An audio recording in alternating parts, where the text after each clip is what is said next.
Hello, everyone. We're here. We're back with a Naiz Podcast.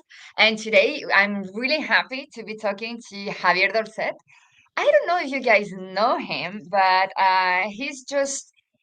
he's many things. He's done a lot of things in his career, even if it doesn't look like, because, well, he's not 25, but he's not for all the things that he's done. Oh, come on. That's going to be a really interesting podcast. So let's start. I've been stalking you as I always do. I've been checking online, like news and your LinkedIn. There's something that I didn't know. That is that you're actually an industrial engineer. So how you started with this kind of focus, like engineering and so on, to founding a startup that it's gonna take care, well, it's taking actually care of returns. So tell us a little bit about how you get there. Okay, so first of all, thank you for the invitation. So I'm really happy to be here and happy to be helping all of the ecosystem. So first of all, being in industrial engineer, so I will say firstly, and being honest, I will never expect to be engineer. I was not a really good student at school. I was kicked off from some schools. So mothers, do not panic when you have a kid that is not a really good student, but it can pivot a little bit through their study career. So I remember myself when I was a kid, always with skating was part of my life as uh, not just an sport, but as a way of life. So I was not paying attention too much to the teachers, being honest. But suddenly I turned 18. I get to the university and panic a little bit myself. I decide to go engineering. Don't know why. Probably one of my closest friends told me she was studying engineer, so I give a try. It sounds cool. And Engineering, it's yeah, always something that sounds cool. You have no idea about what the guys are so doing, being but it cool, sounds cool. but cool was to be a designer. Trendy.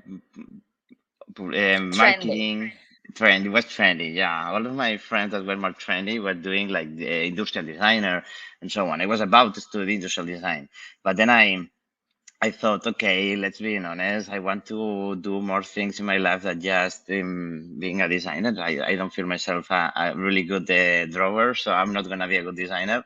So let's try to find my strength.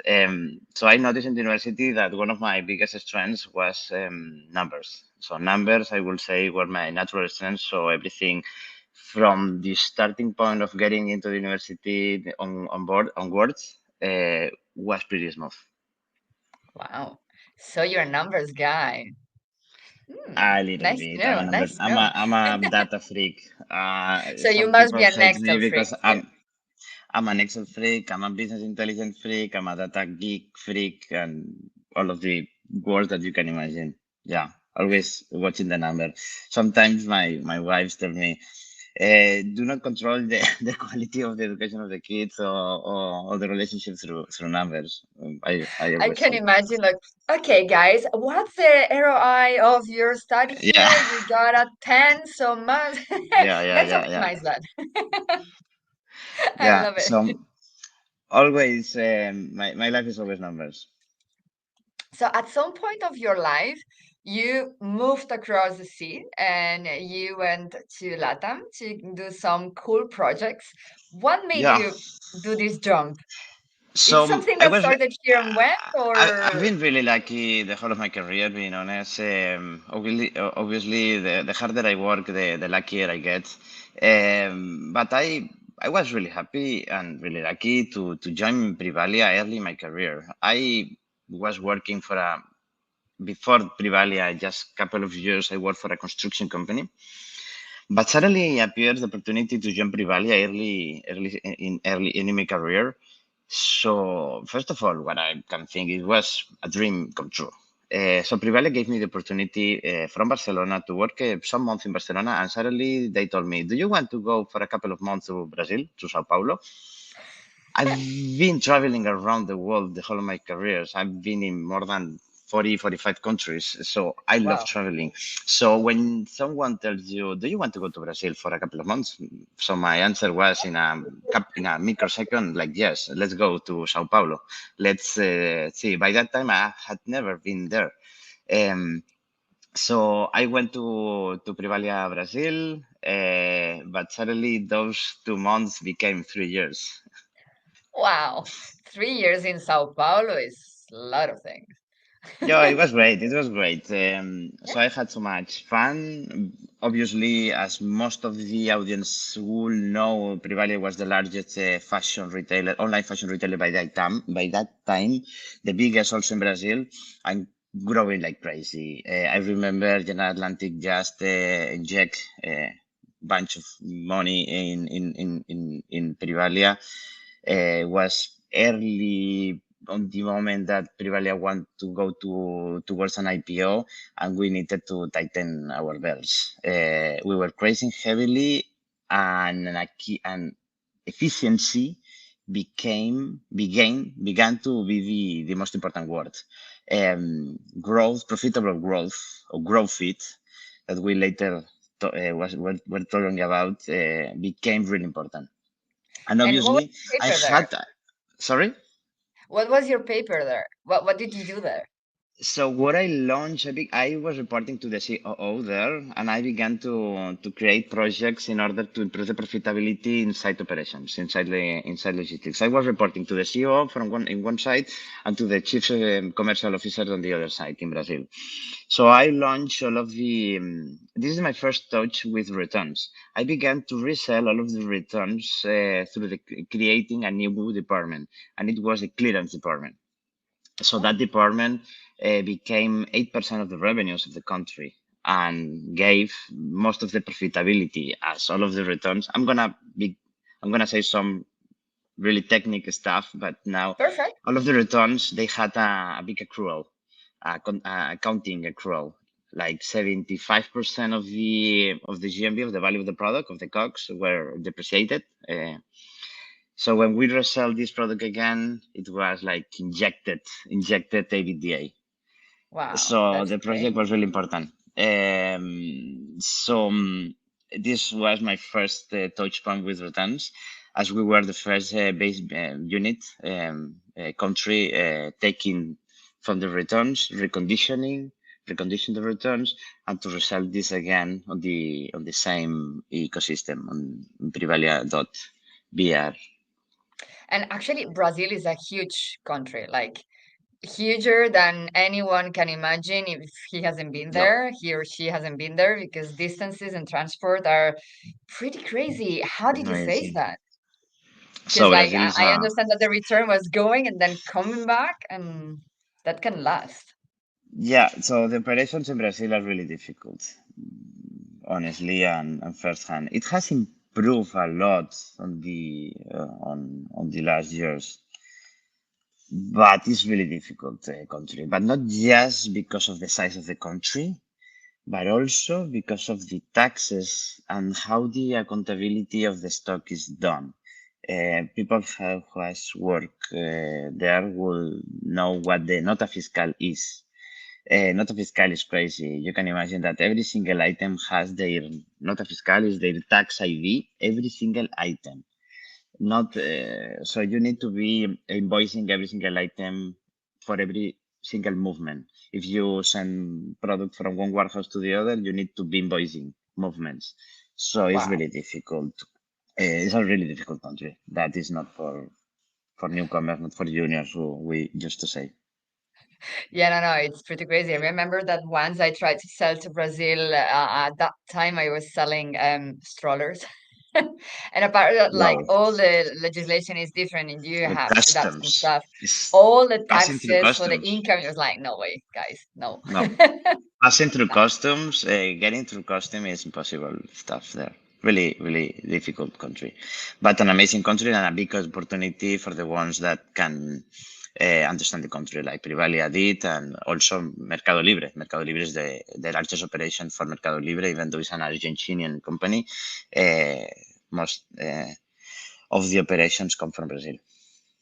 Actually, you mentioned Mercado Libre, and it was a bit like my next question because from Privalia you moved to Mercado I Libre. moved to How was I that? moved so I moved to Privalia, Mexico first, and Ah, then I was the operations director for Privalia, Mexico, for 4 years, improving efficiency, lead times, and pretty much focusing on efficiency, cost, obviously. As Privalia is a hard discounter, so cost was really important for us. And then the opportunity of my life came up, and I was able to join since the early beginning and create from scratch all of the Mercado Envíos full program in Mexico. So I remember the first interviews. I thought, okay, those peoples are creating Mercado Envíos. Mercado Envíos is the logistical arm, branch of Mercado Libre. It's like the Amazon logistics branch. So those people want to compete against Amazon in their field. They are crazy. And I love how crazy they were that they want to compete them. Uh, and I remember this sentence from Salvador Dali that is always in my mind that the only difference between me and a madman is that I'm not mad. Uh, the other thing is pretty much the same. So I was able to join Mercado Libre as a head of operations for Mexico and create fulfillment by Mercado Libre from scratch. So we started 3 people. When I left Mercado Libre, we were about 10,000 people. wow. I just get goosebumps just for you to know. How do you start a project like this from scratch? Because you have, as you said, Amazon that is there and Mexico that is just like border with the main country, let's say, and it's not yesterday. This was some years ago, so they were starting to compete in that part of the logistics. How was it? How was the first steps? How did you create the roadmap? So pretty much was trying to be as fast as possible. So once in Mercado Libre, even though it's a really big corporate, it's a company that is on the Nasdaq, for instance, a really large company. When they take the decision, they go 200 miles per hour. So they go really fast. So we move quickly.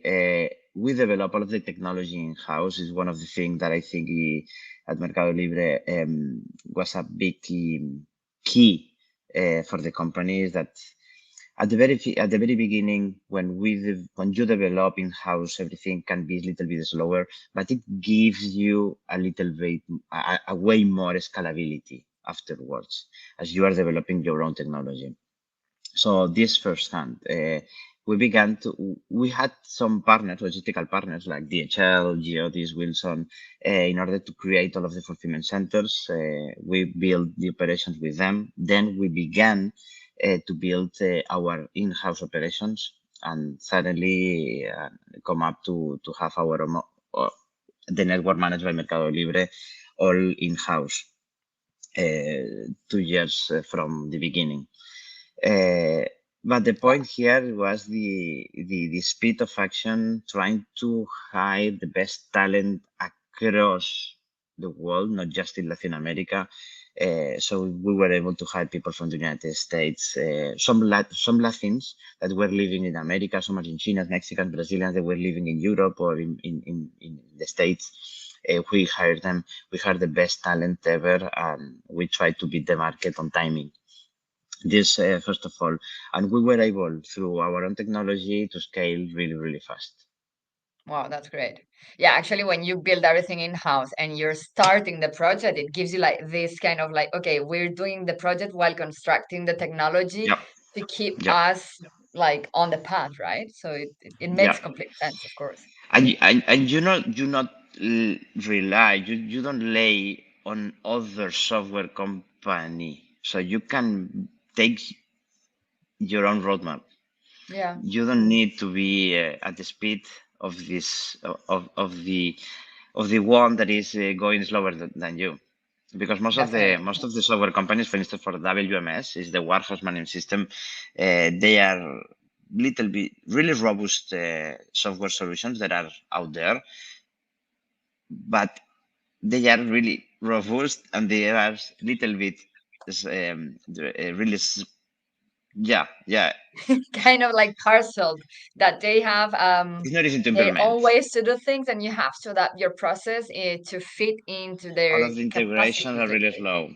Yeah, the Yeah. integrations are really slow and are not that they are really robust, but they are not flexible, and it's not. It wouldn't be the best way in order to start from scratch a project Yeah, and at and a the new end, project. online is something that moves really, really fast, and trends change, needs change, way of communicate, Yep, way of selling, product yep, selling. It changes, so you need to be flexible.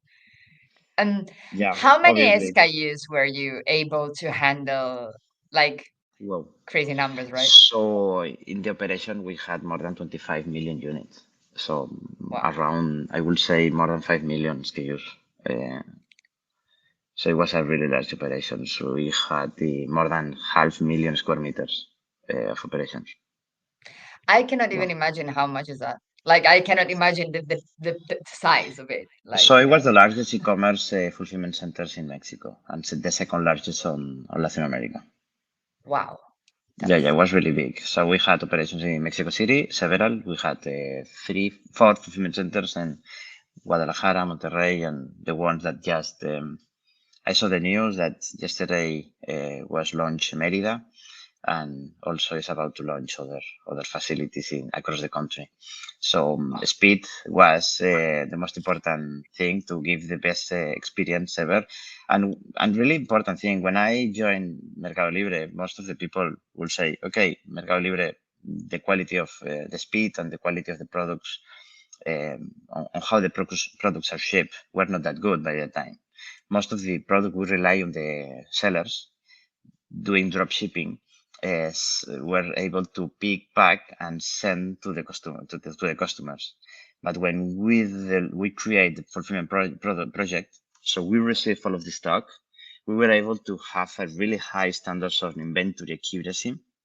So we pick, we pack as an standardized packaging for Mercado Libre, and then we ship through our network. So the speed that we will deliver across Mexico increases a lot. I can't tell you exactly the numbers, but probably there online. are public numbers, but I would say like more than 9 out of 10 orders were delivered within 2 days, natural days. Yeah. Wow, that's crazy. Because here in Europe, we are used to like our small countries, let's say. But when you move Mexico is to the size of Latam, Europe. the size Yeah. is like completely different, and everything must be like seen from another perspective, I think. Yeah, So so you imagine so going by car from Mexico City to Tijuana is like 3, 4 days driving. yeah. So it's like going to Moscow or to Helsinki. I remember the It's first far time I away. went to Brazil that I had this. I wanted to travel all around and go from the north to Iguazu, and I was like, Yeah, yeah, yeah, we're yeah. gonna take a bus. 46 hours? No, What? 26 hours. Yeah.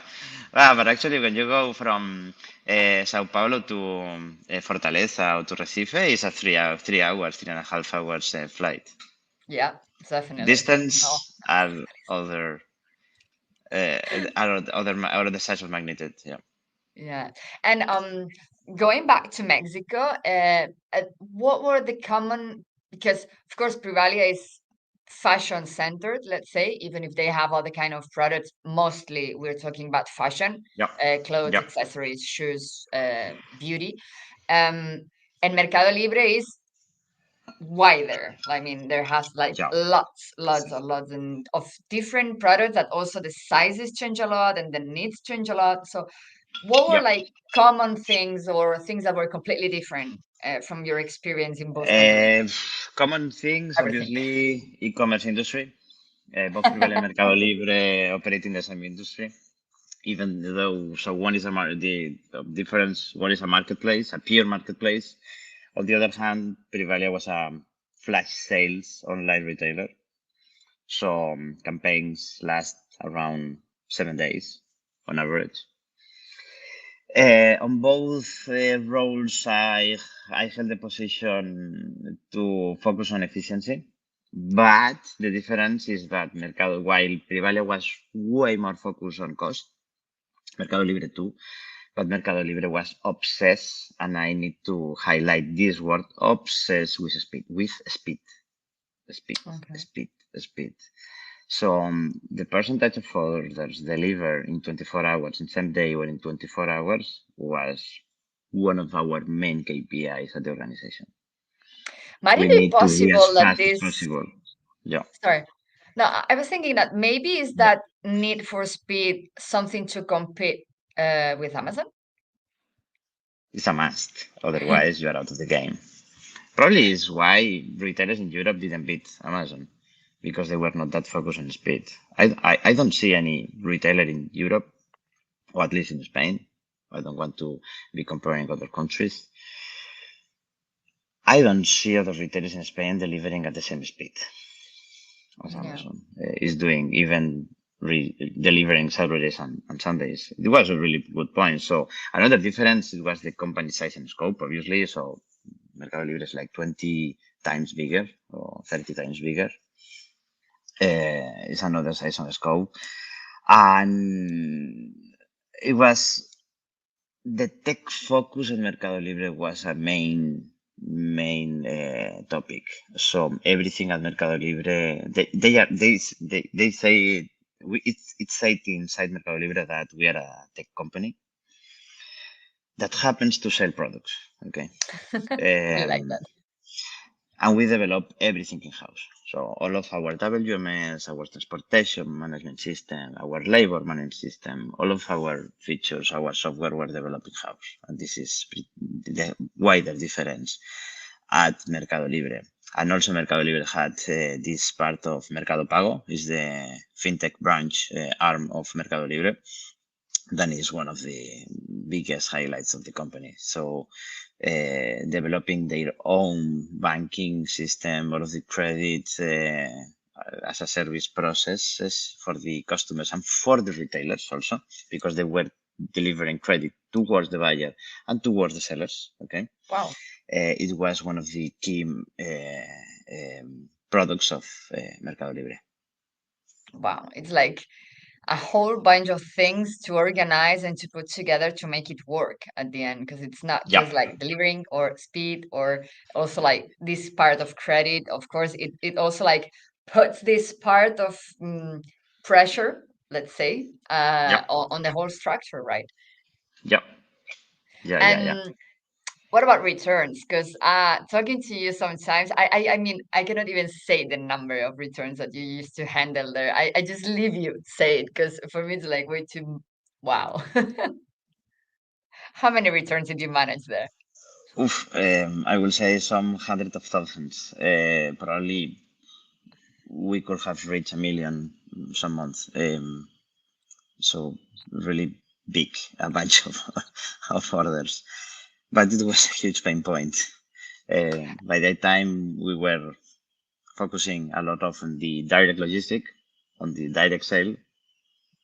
Then happened to notice that you have a reverse problem, and then you attack it afterwards.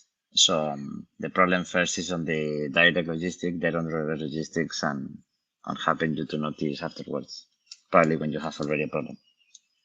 And there was a kind like some industries or some sectors, some kind of products that were more returned than others. Yeah, obviously. So all of the products that has a fit problem, a size, so fashion is the major detractor, the major detractor of the return process. So imagine if the overall return rate in Spain, let's put as an example, it can be around 10%. The average return rate in fashion is like 25%. Yeah. Nothing to compare with Germany that can peak up to 50% in fashion. Yeah. You probably know all of these numbers, right? Yeah, Uh, we got some ideas about that. Yeah. Yeah, well, Germany but is fashion is something like a that it blows my mind. It really blows my mind because I know that it's something cultural that comes from yeah, back from comes from the catalog buying because it was like a really yep, strong country buying catalog, and they had this kind of, okay, you go and you buy some, you try, and then you just give it back. But they're also, on the other hand, they're really sustainable and they really think about the environment. So it blows my mind. It's like, why? Yeah. Why? It's the contrary. So what I've seen in the whole of my career is that the maturity on the country. So when the penetration of the e-commerce, the share of e-commerce orders out of the total retail increase, and the maturity of the country, it increases the returns. So Wow. as an example, the return rates in every single country, as the penetration of the e-commerce growth, the return rate growth, because it's obviously because people Yeah. at the very beginning they just buy the things that they know on the companies that they know.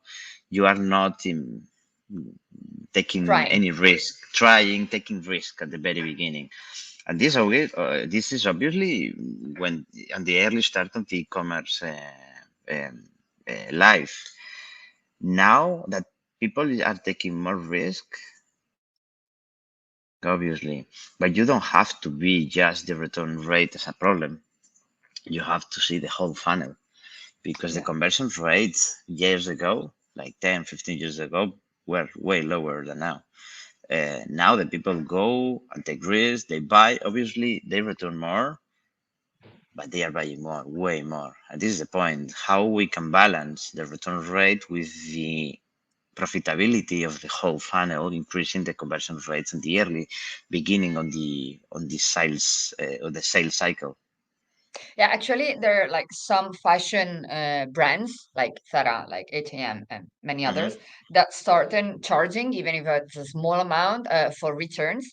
Do you think that that can lower a bit the conversion, or it's just something that consumers will just accept and go forward? So this is a really difficult topic, charging Definitely. whether or not about for returns. So charging for return obviously can potentially create a negative customer experience, especially if the customer perceives this as an inconvenient cost. Okay.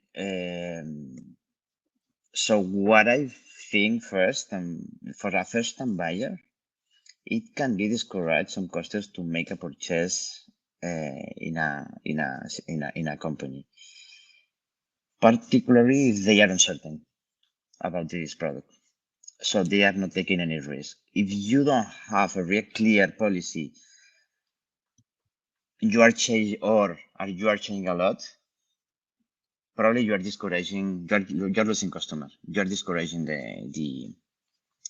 this customer to be your customer.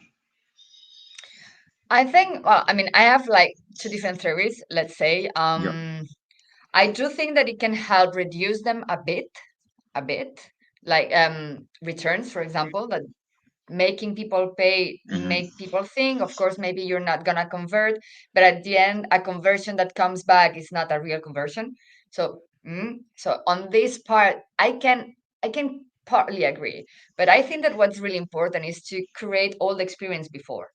Like if you Hmm. give the tools Hmm. to the customers, Yep. like the before and the after, if you create a lot the experience and you help the customer, and customer will get the product they need by pictures, by tools that can help you, by Yep. explaining the product, and then after you face the returns as an exchange, for example, it might help. Or it, like you guys, we're gonna go a bit on what you guys are doing, but I think that seeing the returns as a problem is not worth it, and that's what brings you to the pay me for that. Yeah. You can recuperate that product. It's hard, it's difficult, but Yeah.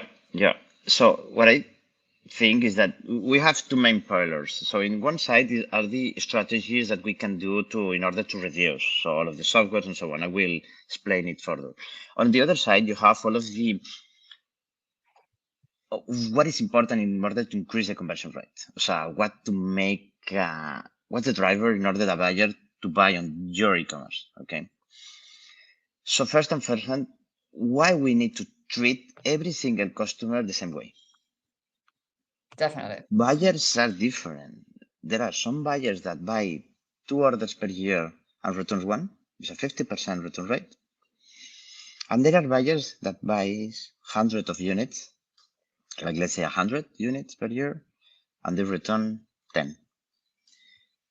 10% of returns. So will you discourage the person that buys 100 units and charge to this person because they have a return rate of a 10%, whether it can be still profitable for you? And on the other hand, you have this person that return just one item. Probably the first return item is for free, and you are charging the second customer, which has a better lifetime value. So for certain items, I think we need to invest more on customer loyalty, like implement more a customer-centric approach that prioritizes the loyalty of the customer, and putting on the most as the most important the satisfaction and the repetition of that buyer on the future on your company. So offering for How do you think? returns, Hmm. yeah, no. So I will say, so offering for returns, it can enhance the customer to trust your company, and then trying to help that customer to have the behavior that you want. So, and as I was explaining before, so on the other side you have all of these strategies. So size softwares like Naiz. So how you can through technology help your customer take the best decision. But we also, so I mean, so retailers, the ones that they are producing, manufacturers, they also need to standardize the products. They also need to incorporate more information about the description of the product, the model, the size of the model, optimizing the description of the product, and offering technology like virtual try-ons and softwares in order to understand how that product will fit on you. Definitely, But because there's a always, part of elasticities and so on that you might not yeah, see in the model. And come on, yeah, we don't have the bodies of a model. So I'm yeah, not 180 tall. I'm yeah. 160. So even if I see a picture of somebody that is like that much bigger than me, I'm not gonna be able to have an idea how it's gonna fit me or how But if I'm you gonna look know, like. that the model is 170 and is wearing a small or a medium, probably will help you to understand that you will have a lower or smaller size. But Yeah, also through technology, and I think what NiceFit is doing, for instance, is paramount in order to reduce the return rates.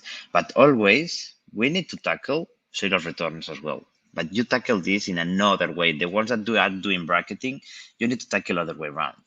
yeah, So you need to de-incentivize uh, when a buyer, for instance, buys the small, the medium, and the large. If you do this kind of buying, you need to have like an information towards the customers that saying, okay, this way of shopping is not environmentally good, etc., etc. have you So been that way seeing our you are not latest hovering. t-shirts? So you did incentivize saying, okay, if you buy the small, the medium, the large, you're not going to have free shipping, for instance, free returns, and neither free shipping. Uh, Take a platform, invest in technology, and help the buyer that in order to buy the small, for instance, the one that thinks that will fit and make exchanges easy for them. Yeah, Because people are afraid that it's difficult to return. So as it's really difficult to return and it's slow to make the changes, people are they don't rather buy several sizes and then return the ones that they want. But we need to invest in technology on the one side, on the other side, to have an efficient and a process and a technology in order to automatically exchange the products for them. definitely. And I think returns has like two different challenges. One, exactly the one that you were talking about, that is making easy to people that really deserves the right to return, let's say, that really has a problem and really need to return it because maybe he Yep. just want another product and you're gonna keep that customer.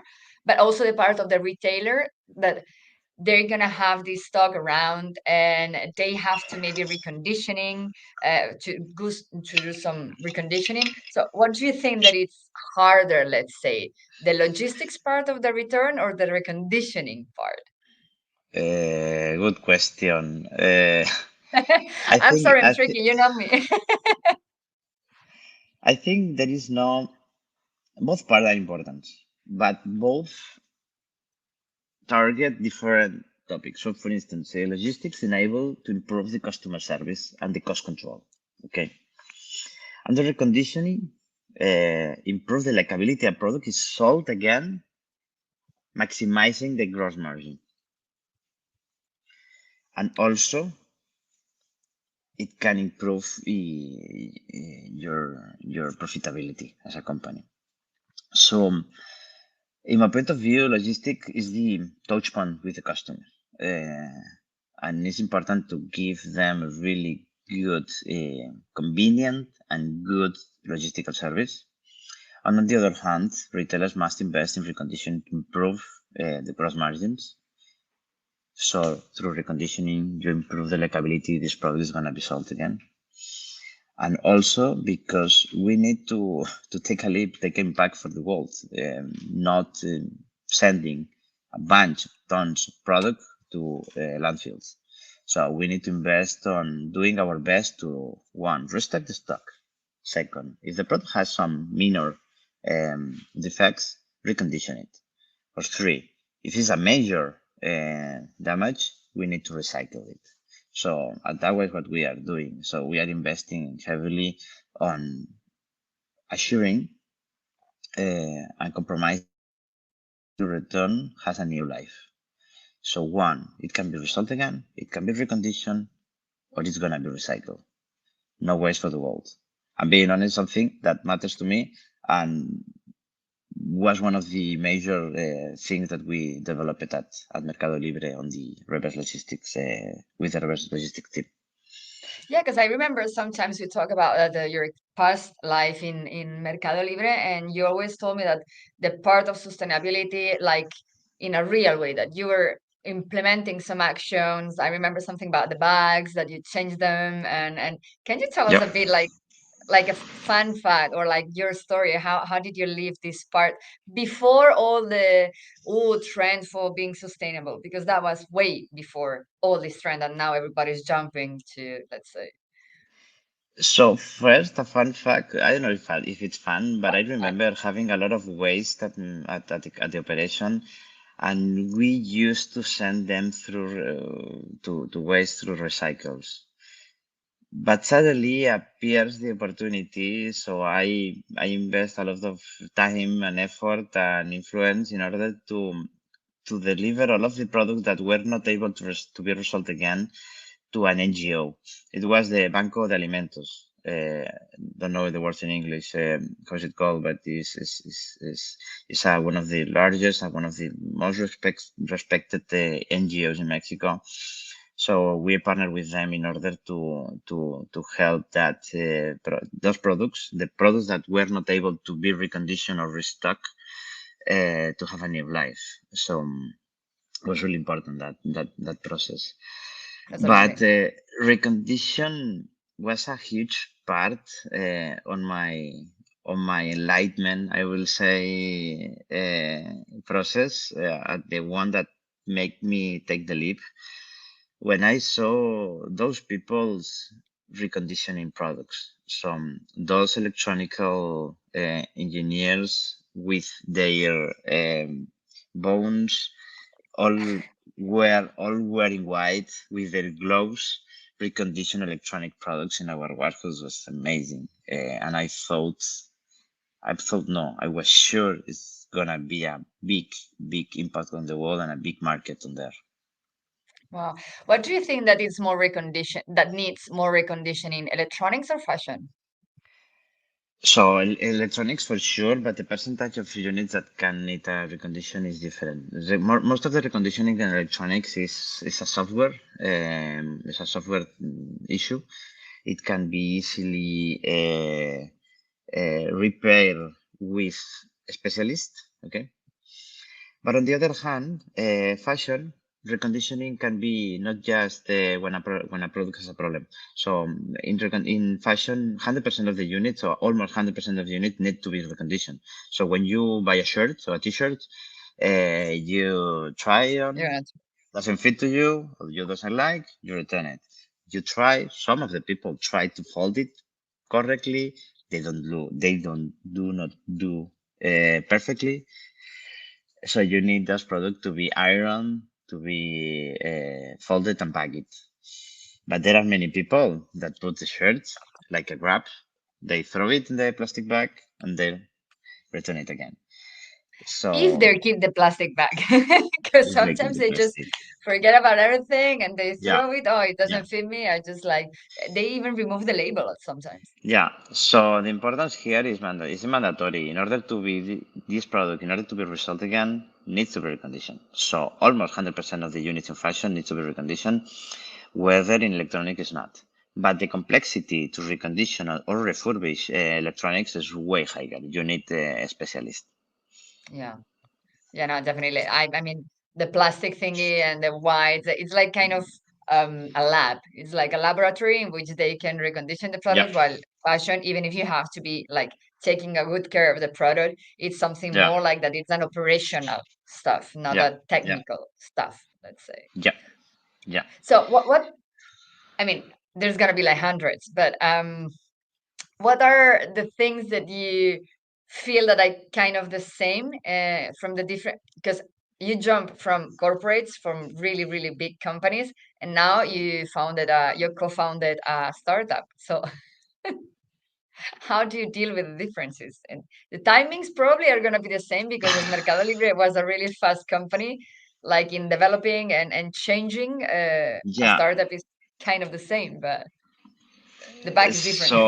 So being honest, I'm really lucky. I was really lucky on the companies I've been working with or for. So Mercado Libre, Privalia is an amazing company. A tech company, really fast company with one of the best cultures ever. Being honest, people matters there a lot. Uh, Yeah. and there was a bunch of crazy people and a friend of people that are still up to today. They are still friends. On the other hand, Mercado Libre is a way larger company, uh, but it's a tech company, a true tech company that the speed matters, and they are, as I said before, really crazy, and they want to make a disruption worldwide, not just in Latin America. Uh, so it was really important, and I was really lucky, to being honest, that I've been working in a really fast environments, to be honest. And that is difficult to measure because in your own startup, so you have less resources. Being honest, you can somehow create something faster, but it's not easy. Being honest, to compete with the with the culture and with the ecosystem that those are having. But as an startup, we can create new features that they are not yet doing, and we can help develop some features, some technology to help the mid market going up to the market as well.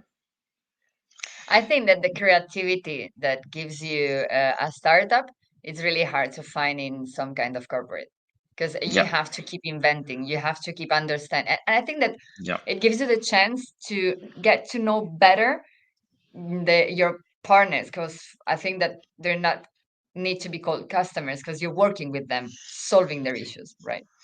yeah. So a startup can move faster, and can pivot faster too.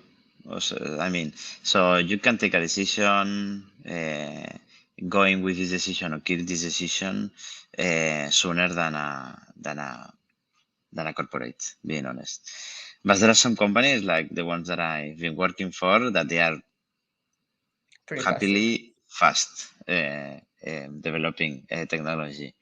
This is why they are there, obviously. So But what's as the a plan startup, for you Dawa? can. Wow, really good question. Tricky. That was the one. This is the most difficult one. So first of all, at Dawa, so there is a dream that is getting day by day true. We want to enlarge, to help retailers to enlarge all of the to enlarge all of the life cycle of the products. We want to demystify returns to help retailers have all of the technology and information in order to automate the process of return, obviously helping them saving the sale. How we save the sale? We save the sales through exchanges, through automation of refunding the money to the wallet and so on. So the idea here is to create an ecosystem where a company, where a retailer can have technology in order to improve the return process, so increase the likability, a customer will buy there again.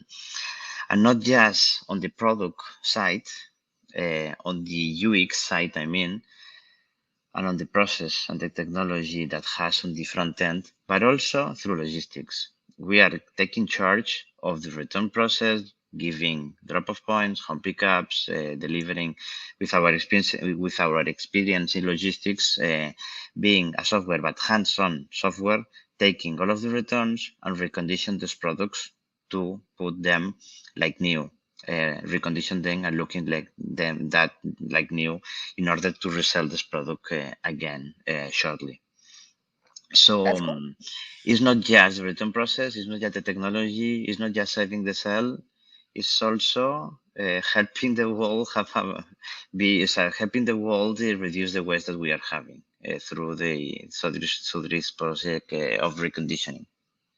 Actually, I think that it even goes beyond that, because at the end, returns is just a part of a purchasing, let's say, process and it's something that it eventually it's gonna happen and it has to be treated. And now it's like a demon, that demon, like ooh, and your solution trying to just consider them another part of the process, like the email marketing that before that didn't exist. I mean, it's way more complicated, come on, I know, but it's like kind of normalizing it and making the experience easy for both worlds, for the Yep, user who's going to receive the product and needs to return yep, it, and the retailer that needs to be able to quickly resell or to keep that customer and give him this extra treatment and loyalty and see that they're caring. And on top of that, even taking care about like trying to reduce emissions and waste and everything. So I mean, it's just like cherry on the top, I would yep. say. So there are several successful e-commerce companies, not just the one that we all think, but also fashion companies that years from now, like there are ages that they understand the importance of having returns and being able to live with them. We need to demystify it. Obviously, we need to attack the serial returners, the Pareto, like the ones that they are having a lot of returns. We need to attack them, but we need to not to treat every single customer the same way. Definitely. The coffee for everyone doesn't work. So we need to improve our loyalty database towards our customers in order to improve the likability. We are gonna be addressing the problem correctly with the different customers kinds of customers that we have. And on the other hand, I remember like 7 years ago that I went to the United States, one of the largest fashion online retailers in the States. They had by that time 35% of returns. We Wow. at Privalia, we had 7% of returns, 7% of returns. So 35, that blew my mind. But they were super easy. They were super relaxed. They Oh, control everything. They had really good experience. They had all of the process of ironing all of the product. They folded, they bag it. They do it softly because they already had the um, adapt the process as a common process. it was a And the part of problem, the chain. It was another yeah, step of the chain, the sizing, the shootings, the uploading yeah, to the website, the yeah. shipping, the returns. It was just one more step of the whole cycle of It was the garment. embedded on their supply chain process. It was embedded. So we need to demystify it and to embed it, and obviously to attack the technology in order to reduce the returns, giving all of the information to the customer, virtual try-on, software to recommendations, more information on product descriptions, and so on. Also attacking those customers with bad behavior through Yeah. loyalty programs. Okay. And on the other side, when a problem happens, try to be there when a problem happens. Try to solve the problems smoothly, seamlessly, at the most on the most efficient way in order to have a happy customer. Because the what kills company is not It's to bad have happy experience. customers, but Definitely. experience kills company. Definitely. So, So wow, do I not. would be here like Yeah. speaking for ages, but it's like almost time to finish. I'm like, we should be doing this weekly. Come on. So, I'm I gonna would go love to to. the last five questions, the tricky ones that nobody knows. The ones that you heard us, you know, more or less, they're super easy, don't worry. They're just like some questions that we like to ask to everyone that comes to the podcast. And it's also a way to know you a bit better, guys. So, first one is a bit tricky, maybe. Which is your favorite moment in the history of fashion? My If you favorite have one, moment I in the mean, history of fashion fashion has started like for ages me. ago. Yeah, There's yeah, been a yeah, lot of moments, even maybe an iconic thing that, wow, when, I don't know, for example, one of my favorites is when disco pants come back, like these huge, like flares, like huge flares. I yeah, love them, and I'm happy they're yeah, back. yeah. You might have The don't have f- one. the first thing that came to my mind it is the first day that I jumped into Privalia office. I saw all of these models getting shoot, all of the production department with Photoshop, improving and taking all of the photos going live. And the first day that I upload a campaign and I saw a sales machine. For me, obviously, this is technology, is not about the fashion, but it's a fashion company, and it's a moment that I will never forget again. The moment Wow, that I saw a panel, a TV going, with sales, crack, crack, crack, and I saw, my God, this is technology is changing the way we are buying, it's changing yeah. the way we are selling. And later on, I noticed that I wanted to be there in order to change the way we do logistics because logistics e-commerce has changed a lot the way logistics is done. So it will be for Definitely. me this moment. That's super I'm cool. not I'm not a fashion expert. I know. That's why I know it was gonna be a tricky one. But I mean, I love the answer. I definitely love because Yeah. I can understand that feeling, right? That things are going Will on never and things forget are in my really mind. happening. Will never forget. Will never forget. This TV doing click, click, click, click, click, click, click, dollars, dollars, dollars, dollars, dollars. Oh, that blew my mind. And which is your favorite garment? Which is the product you always have in your Oof, my cupboard? What? I bought 15 years ago, 12 years ago, I bought a belt in Argentina. I'm using it. It's like a gaucho like of the leather, really good leather belt. I love it. You see it today and it looks like new. It's im- Wow. it's it blows my mind also. 12 years from now, using almost every day, and it looks like new. Good, good, good leather, really good one. And I Wow. bought I have a this leather jacket in too. I bought this in Argentina while I was living in Sao Paulo. Wow. Nice. And which book would you recommend? We are really freaks with books. We really like Wow, reading and investigating. So, I'm a heavy reader. I love reading. It's really difficult to recommend one single book. If you let me recommend two books, I would love to recommend two of books. course. On the one side, in different parts of my life. One, Delivering Happiness. Tony Hsieh, the founder of Zappos. Uh, it's a shame that he died a couple of years ago. Yeah. But Zappos was the creator of the customer obsession, online customer obsession. So Zappos, Delivering Happiness by Tony Hsieh. And on the other part of my life, now being more on the part of investor and more on the entrepreneurship part of my life, I cannot hesitate to recommend the Almanac of Naval Ravankit. Okay, I didn't read The that. Almanac of Naval. The Almanac of Naval. Mandatory book for everybody who wants to be is on the VC, on the venture capital, or is on the entrepreneurship ecosystem. Okay, thank you. Sounds great. And related to things that mean something to you, do you have a favorite quote? I have a lot. People there are some people on my team that pull my leg because I'm always saying a lot of quotes. Um, I will say the one of Salvador Dali that I already mentioned. I'm gonna repeat Okay, it because that's I good. love it. The only difference between a madman and me is that I'm not mad. I I love it. love it. I It's love it. super cool. It's definitely like not just a quote, but also a way of understanding life, let's say, and Yeah, acting. yeah. Every really successful people that I met, they have flames of craziness. Do not be normal, be different. Yeah, I will being think. normal is just like overrated.